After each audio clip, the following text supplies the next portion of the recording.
Ito. Yan. Kunin ko lang yung first aid kit. Salamat. Lagyan mo ng pressure itong likod mo para huminto yung pagdudugo. Dora, hawakan mo. Secure the premises. Baka bumalik pa yung mga yan.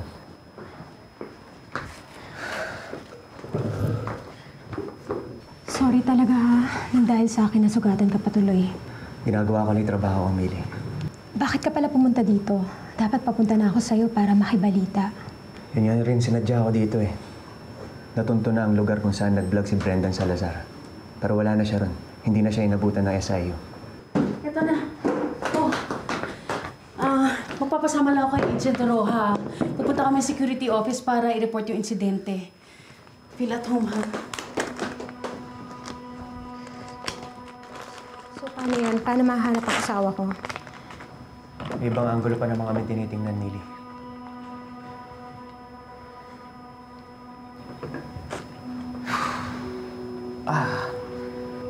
Naniniwala ka ba talagang pinayakay ni Anton yung pagkamatay niya? Aray! Ay, hindi magagawa sa akin yun ng asawa ko. Sorry. Hawakan mo muna to.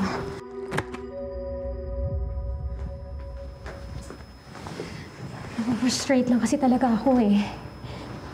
Nawawala yung asawa ko pero iniisip ng ibang tao na tinatago ko siya. Hindi magagawa ni Anton na pekein niya yung pagkamatay niya para lang takasan yung kasalanan niya.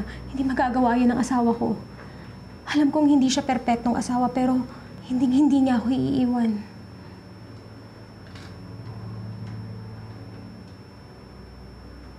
Bakit hindi ka naniniwala sa sinasabi ko?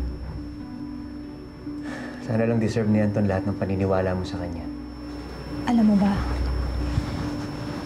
bago umalis si Anton, ang sabi niya sa akin na kakayanin namin malagpasan ang lahat ng bagay basta magkasama kami. Kaya hindi ako naniniwala na basta-basta niya lang ako iiwan.